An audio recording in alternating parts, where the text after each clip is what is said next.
Lanjut yang keempat, perang melawan satu kaum yang bermata sipit, di mana umat Islam akan berkumpul di suatu tempat, yasummunahul Basra, di wilayah Basra Irak. Inda nahrin yuqalu lahu Dajlah, di tepi sungai Dajlah Tigris. Yakunu alaihi jisrun, yang ada jembatan di atasnya. Di akhir zaman akan datang Bani Quntura, mata sipit, yang menduduki tepi sungai Dajlah dan menyerang kaum muslimin. Assalamualaikum warahmatullahi wabarakatuh. Alhamdulillahilladzi ja'alal baida ayatan la jidala fiha, wassalatu wassalamu ala nabiyyil mahi alladzi min itratihil mahdi yuwaqi'u ismuhu bismin nabi wa markazuhu bimarkazihi wa hiyal madinah, kama qala an-nabiy sallallahu alaihi wasallam, innal imana la ya'rizu ilal madinah kama ta'rizul hayyatu ila juhriha, atau kama qala an-nabiy sallallahu alaihi wasallam. Alhamdulillah, segala puji bagi Allah yang telah menjadikan tanah Baida sebagai bukti yang tak terbantahkan akan kedatangan Imam Al-Mahdi. Selawat dan salam kepada baginda Nabi Muhammad sallallahu alaihi wasallam, yang mana dari keturunannya lah akan lahir seorang pemimpin akhir zaman yang akan mengembalikan pusat pemerintahan Islam kembali ke kota Madinah. Alhamdulillah teman-teman sekalian, dalam video kali ini kita akan membahas tentang tempat-tempat negara-negara yang akan diperangi oleh Imam Mahdi. Banyak sekali hadis-hadis yang menjelaskan tempat-tempat yang akan diperangi oleh Imam Mahdi. Di antaranya adalah hadis dari Nafi' bin Utbah radhiyallahu an, bahwasanya Rasulullah sallallahu alaihi wasallam bersabda, "Taghzuna jaziratul Arab fayaftahuha Allah, thumma Faris fayaftahuha Allah, thumma taghzuna Rum fayaftahuha Allah, thumma taghzuna Dajjal fayaftahuha Allah." Rawahu Muslim. Nabi bersabda yang mafhumnya, kalian akan berperang melawan Jazirah Arabiyah ataupun Saudi Arabia, dan Allah memberikan kemenangan untuk kalian. Kemudian kalian akan berperang melawan Parsi, dan Allah memberikan kemenangan untuk kalian. Kemudian kalian akan berperang melawan Rum, dan Allah memberikan kemenangan untuk kalian. Kemudian kalian akan berperang melawan Dajjal, dan Allah memberikan kemenangan untuk kalian. Nah, hadis seperti ini mungkin sudah sering kita dengar, tempat-tempat yang akan diperangi oleh Imam Mahdi. Tapi kalau kita mau kaji lebih dalam, ternyata ada di antara negara-negara yang akan diperangi oleh Imam Mahdi itu sekarang ini merupakan negara-negara Islam. Kok bisa seperti ini? Kenapa negara-negara Islam ada yang diperangi oleh Imam Mahdi? Maka sebenarnya negara-negara ataupun tempat-tempat yang akan diperangi Imam Mahdi ini sebenarnya terbagi menjadi dua. Yang pertama adalah memang negara-negara Islam yang di dalamnya ada satu paham, ada satu aliran yang diduga ada campur tangan musuh-musuh Islam. Ini yang pertama. Dan yang paling utama ini dulu yang diperangi. Baru kemudian yang kedua adalah memang murni negara-negara kafir. Nah, teman-teman sekalian, kita langsung masuk kepada tempat yang pertama ataupun pasukan yang pertama yang akan diperangi Imam Mahdi, yakni penenggelaman pasukan Sufyani di tanah Baida. Nah, ini kita masukkan dalam poin yang pertama, tempat yang akan diperangi Imam Mahdi. Walaupun sebetulnya ini bukan perang antara dua pasukan, karena di waktu itu Imam Mahdi baru saja dibeat dan sama sekali belum punya pasukan. Dan Imam Mahdi secara logika tak akan mungkin bisa mengalahkan pasukan Sufyani kecuali Allah tenggelamkan pasukan Sufyani di tanah Baida. Ada hadis yang menjelaskan tentang pasukan Sufyani, bahwasanya Rasulullah Shallallahu Alaihi Wasallam bersabda, "Yakhruju rajulun yuqalu lahu Sufyani fi amqi Dimashq." Akan muncul satu pasukan yang namanya As-Sufyani dari Damsyik ataupun dari Damaskus. Dalam hadis lain disebutkan dari negeri Syam. Sama saja, karena Damsyik merupakan bagian dari wilayah Syam. Damsyik ataupun Damaskus sekarang ini merupakan bagian dari wilayah negara Suriah. Jadi pasukan As-Sufyani munculnya dari Suriah. Nah, teman-teman sekalian, ISIS sekarang ini mereka juga munculnya dari negara Suriah, sehingga ada sebagian yang beranggapan bahwasanya ISIS adalah pasukan As-Sufyani yang nantinya akan mengejar Imam Mahdi. Lalu benarkah ISIS merupakan pasukan Sufyani di akhir zaman nanti? Maka khusus pembahasan Sufyani kita akan bahas dalam video selanjutnya. Kemudian kita masuk kepada negara yang kedua, yakni masih negara-negara Islam yang di dalamnya ada faham yang diduga ada campur tangan musuh-musuh Islam, yakni yang kedua, perang melawan Saudi Arabia. Nah, perang melawan Saudi Arabia ini merupakan perang bertemunya antara dua pasukan. Jadi yang memang betul-betul perang yang pertama kali di perang Imam Mahdi sebetulnya adalah Jazirah Arabia. Sebagaimana hadis tadi yang telah kita bacakan, tarzuna jaziratul Arab fayaftahuhallah. Kata Nabi, kalian akan memerangi Saudi Arabia dan Allah memberikan kemenangan untuk kalian. Jadi Arab Saudi adalah tempat yang pertama kali akan diperangi Imam Mahdi. Kemudian yang jadi pertanyaan besarnya, kenapa Saudi Arabia yang merupakan notabene-nya negeri Muslim, kenapa diperangi Imam Mahdi? Kenapa demikian? Apa sebetulnya tujuan Imam Mahdi memerangi Saudi Arabia? Bukankah kemunculan Imam Mahdi adalah untuk menegakkan Islam di muka bumi? Maka untuk kita tahu lebih lanjut, sebetulnya apa tujuan Imam Mahdi dibaiat? Apa sebetulnya tujuan Allah Ta'ala melantik Imam Mahdi di muka bumi ini? Di antaranya adalah untuk mengganti zaman Jababirah ke zaman Khilafah ala minhajin nubuwah. Itu tujuan Imam Mahdi dibaiat. Kemudian menghancurkan kezaliman, menghancurkan kekufuran, dan yang paling utama adalah memurnikan agama Islam dari paham-paham yang sesat. Itulah tujuan utama Imam Mahdi dibaiat. Maka teman-teman sekalian, kita kembali kepada pembahasan di Saudi Arabia. Ada satu paham yang awal kemunculannya itu berbarengan dengan berdirinya kerajaan Saudi Arabia. Saudi Arabia dinisbatkan kepada pendiri kerajaan Arab Saudi, yakni Ibnu Saud. Makanya Saudi Arabia Ibnu Saud dinisbatkan kepada nama pendiri kerajaan Saudi Arabia. Nah, paham apakah yang ada di Saudi Arabia tersebut? Maka insya Allah nanti kita akan bahas dalam video selanjutnya tentang perang melawan Arab Saudi. Kemudian kita masuk kepada tempat yang ketiga yang akan diperangi oleh Imam Mahdi, yakni perang melawan Parsi. Sebagaimana tadi hadis yang kita telah bacakan, summa faris fayaftahuhallah. Kemudian kalian akan memerangi Parsi dan Allah memenangkan untuk kalian. Parsi sekarang ini adalah negara Iran. Dan negara Iran mayoritas penduduknya beragama Syiah. Dan agama Syiah mereka menganggap bahwasanya mereka adalah bagian dari Islam.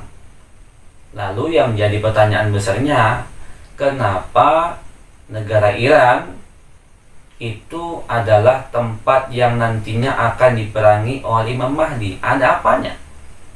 Kenapa negara Iran, negara Syiah yang katanya mereka merupakan bagian Islam, kenapa diperangi Imam Mahdi? Ini menjadi tanda tanya besar. Ada apa sebenarnya? Coba kita pelajari sejarah berdirinya Syiah. Coba kita pelajari siapakah itu Abdullah bin Sabah, seorang tokoh Yahudi yang pura-pura masuk Islam di zaman sahabat. Nah, untuk pembahasan tentang perang melawan Parsi, nanti akan kita bahas lebih lanjut dalam video yang akan datang. Siapakah itu Abdullah bin Sabah, kemudian sejarah berdirinya paham Syiah. Kemudian teman-teman sekalian, kita masuk kepada tempat yang keempat yang akan diperangi Imam Mahdi. Ini sudah mulai masuk kepada negara-negara kafir. Dari mulai urutan yang keempat, kelima, dan seterusnya, ini sudah mulai masuk kepada negara-negara kafir, yakni perang melawan satu kaum yang bermata sipit. Sebagaimana Nabi telah menjelaskan ciri-ciri mereka, sighadul a'yun, ciri-ciri mereka matanya sipit, hamrul wujuh, wajahnya kemerah-merahan, zulful unuf, hidungnya pesek, karena wujuhahum al-majanul mutraqah, seakan-akan kata Nabi wajah mereka kayak perisai. Nah, siapakah yang dimaksud Nabi negara yang bermata sipit? Maka sebagian ulama ada yang mengatakan bahwasanya itu negara Cina. Sebagian juga ada yang berpendapat bahwasanya itu Rusia, terutama dalam buku-buku tentang akhir zaman, tentang Imam Mahdi yang dalam bahasa Indonesia yang tokohnya beraroma Wahabi. Jadi kebanyakan buku bahasa Indonesia tentang akhir zaman, tentang kiamat, tentang Imam Mahdi, pengarangnya yang sering saya jumpai beraroma Wahabi. Dan di situ mengatakan bahwasanya yang dikatakan Nabi Sighadul A'yun itu adalah Rusia. Padahal kenyataannya Rusia nggak ada sipit-sipitnya, hidungnya pun mancung, wajahnya pun wajah Eropa. Nah, siapakah sebetulnya yang bermata sipit itu? Insya Allah nanti akan kita bahas dalam video tentang perang melawan satu kaum yang bermata sipit. Kemudian kita masuk kepada negara yang kelima, tempat yang kelima yang akan diperangi Imam Mahdi, yakni umat Islam akan berkoalisi, akan berdamai dengan Rum untuk memerangi satu musuh di belakang mereka. Sebagaimana Nabi menjelaskan, satu salihun rum sulhan aminan fatazuna antum wahum aduwan min waraihim. Nabi bersabda, kalian akan berdamai dengan Rum dan kalian akan berperang bersama Rum melawan satu musuh di belakang mereka. Aduwan min waraihim, satu musuh di belakang mereka, yakni di belakang Rum. Dalam hadis lain disebutkan aduwan min waraikum, satu musuh di belakang kalian, yakni di belakang umat Islam. Berarti musuh yang diperangi ini adalah musuhnya Rum dan juga musuhnya umat Islam. Nah, siapakah musuh di belakang Rum ini? Jadi untuk kita tahu siapakah musuh di belakang Rum, yang pertama kita harus tahu dulu siapakah Rum yang dimaksud Nabi sekarang ini. Nah, khusus untuk pembahasan tentang siapakah musuh di belakang Rum, nanti akan kita bahas dalam video selanjutnya tentang judulnya perang melawan satu musuh di belakang Rum. Kemudian yang keenam, tempat yang diperangi Imam Mahdi adalah perang melawan Rum itu sendiri, yakni ketika Rum itu berkhianat. Jadi setelah koalisi Islam dan Rum memerangi satu musuh di belakang mereka, akhirnya menang. Tentunya kalau menang adalah kemenangan umat Islam dan juga kemenangan Rum. Tapi tiba-tiba ada satu orang pemuda Rum, dia mengangkat salib dan dia katakan ghalabas salib, yakni salib telah menang. Maka tentunya ini membuat marah satu orang pemuda muslim. Fayaduquhu, kemudian dia pukul ini satu orang pemuda min ahlin nasraniyati, dari pemuda Nasrani ataupun pemuda Rum. Ataupun dalam hadis lain disebutkan fayaktuluhu, dibunuh. Terjadi pertikaian di antara mereka berdua. Fa'inda dzalik, ketika terjadi demikian, tagdir Rum ini berkhianat. Maksudnya apa? Mereka ini membatalkan perjanjian damai. Wa tajma'unil malhamah, dan Rum mempersiapkan pasukan yang besar untuk malhamah, yakni untuk perang. Nah, perang inilah yang dimaksud dengan al-malhamah al-kubra, perang terbesar yang ada di zaman Imam Mahdi. Karena perang-perang yang sebelumnya, Jazirah Arabia, Parsi dan sebagainya, itu hanya malhamah yang biasa. Tapi perang melawan Rum inilah yang dinamakan dengan Malhamah Al-Kubra, perang yang terbesar di zaman Imam Mahdi. Kemudian teman-teman sekalian, siapakah Rum itu sebenarnya? Karena ada sebagian ulama yang mengatakan bahwasanya yang dimaksud Rum itu adalah Amerika, terutama dalam buku bahasa Indonesia tentang hari kiamat, tentang akhir zaman yang dikarang oleh tokoh-tokoh yang beraroma Wahabi. Itu mengatakan Rum itu adalah Amerika. Ada juga ulama yang berpendapat bahwasanya Rum itu adalah Rusia. Nah, untuk menjawab pertanyaan ini nanti kita akan bahas di video selanjutnya. Kita bahas menggunakan peta supaya lebih jelas lagi siapakah Rum itu yang sebenarnya yang dimaksud oleh Nabi Muhammad Sallallahu Alaihi Wasallam. Kemudian teman-teman sekalian, kita masuk kepada tempat yang ketujuh, yakni penaklukan Konstantinopel. Jadi Konstantinopel ditaklukkan oleh 70.000 Bani Ishaq. Perangnya tanpa menggunakan pedang, hanya dengan melafazkan takbir, sehingga rubuhlah bagian-bagian yang ada di kota Konstantinopel. Nah, ketika terjadi penaklukan kota Konstantinopel, maka di waktu itu terdengarlah kabar berita bahwasanya Dajjal sudah muncul. Kemudian yang ke-8 tempat yang diperangi Imam Mahdi adalah perang melawan India. Sebagaimana hadis Nabi Shallallahu Alaihi Wasallam, "Isabatani min ummati ahrazahumallah minan nar, isabatun taghzul Hinda, wa isabatun takunu ma'a Isa bin Maryam alaihi wasallam." Nabi bersabda, ada dua pasukan, ada dua golongan dari umatku yang mana Allah akan menyelamatkan mereka dari api neraka. Yang pertama adalah isabatun taghzul Hinda, satu pasukan yang berperang melawan India. Nah, inilah urutan yang ke-8. Kemudian wa isabatun takunu ma'a Isa bin Maryam, dan satu pasukan yang berperang bersama Nabi Isa bin Maryam. Ini masuk ke urutan yang nomor 9, karena dua perang ini memang dua perang yang terjadi di zaman Nabi Isa. Jadi yang ke-9, umat Islam akan berperang bersama Nabi Isa melawan Dajjal dan melawan pasukan intinya, yakni Yahudi asli dari Bani Isfahan, 70.000 Yahudi dari Bani Isfahan. Jadi dalam perang-perang sebelumnya, dari mulai perang yang nomor 1 sampai ke 7, itu nggak ada Yahudi ikut campur, karena mereka memang menunggu Dajjal. Jadi Bani Isfahan ini memang menunggu Dajjal, 70.000 Yahudi ini. Jadi Dajjal terbunuh oleh Nabi Isa bin Maryam alaihi wasallam.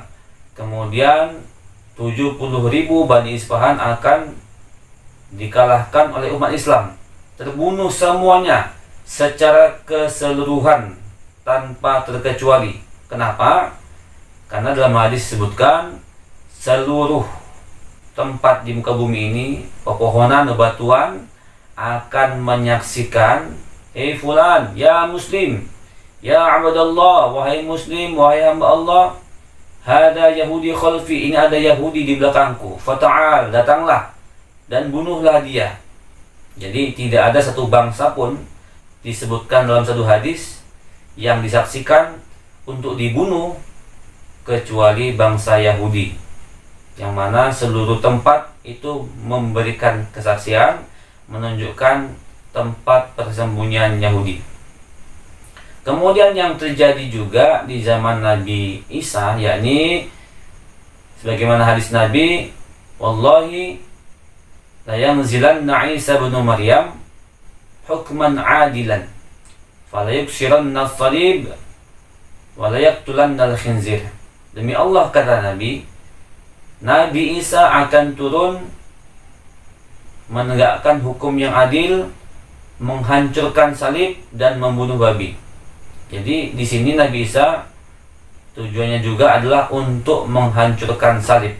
Kenapa? Karena memang sebenarnya Nabi Isa itu bukan disalib. Sebagaimana dalam Al-Quran, Allah Ta'ala berfirman dalam surah An-Nisa ayat 157, "Wa ma qataluhu wa ma salabuhu walakin syubbiha lahum." Sebetulnya Nabi Isa itu tidak mati dibunuh. Wa ma salabuhu, dan sebetulnya Nabi Isa itu tidak disalib. Walakin syubbiha lahum, tetapi sebetulnya orang yang disalib itu wajahnya diserupakan mirip Nabi Isa. Jadi Nabi Isa juga di akhir zaman nanti akan menghancurkan salib. Karena memang sebetulnya Nabi Isa tidaklah disalib. Jadi teman-teman sekalian, coba kita lihat di peta. Yang pertama adalah penenggelaman pasukan As-Sufyani di tanah Baida. Yakhruju rajulun min ahlil Madinah. Keluar satu pemuda penduduk Madinah, hariban ila Makkah, berlari menuju kota Makkah, dan di sanalah Imam Mahdi dibaiat. Di saat yang bersamaan, wa yub'atsu ilaihi ba'tsun minasyam, diutuslah pasukan As-Sufyani dari negeri Syam Suriah, atau lebih tepatnya dalam hadis lain fi umqi Dimashq, dari wilayah Damaskus, untuk mengejar dan membunuh Imam Mahdi. Akan tetapi ketika dalam perjalanan, fayukhsafu bihim bil Baida, pasukan As-Sufyani ditenggelamkan di tanah Baida antara Madinah dan Makkah. Setelah itu pemerintahan Islam di zaman Imam Mahdi akan berpusat di tanah Hijaz, Makkah dan Madinah. Lalu bagaimana bisa terjadi ada negara kecil berdiri dalam sebuah negara besar? Oleh sebab itu, peperangan yang kedua pun tak terelakkan, perang melawan Jazirah Arabia. Setelah itu yang ketiga, perang melawan Parsi. Lanjut yang keempat, perang melawan satu kaum yang bermata sipit, di mana umat Islam akan berkumpul di suatu tempat, yasummunahul Basra, di wilayah Basra Irak. Inda nahrin yuqalu lahu Dajlah, di tepi sungai Dajlah Tigris. Yakunu alaihi jisrun, yang ada jembatan di atasnya. Di akhir zaman akan datang Bani Qanturo, mata sipit, yang menduduki tepi sungai Dajlah dan menyerang kaum muslimin. Dari manakah mereka datangnya? Dari sini atau dari arah sini kaum yang bermata sipit itu. Kemudian yang kelima, perang melawan musuh Islam dan musuhnya Rum. Setelah itu yang keenam, perang melawan Rum.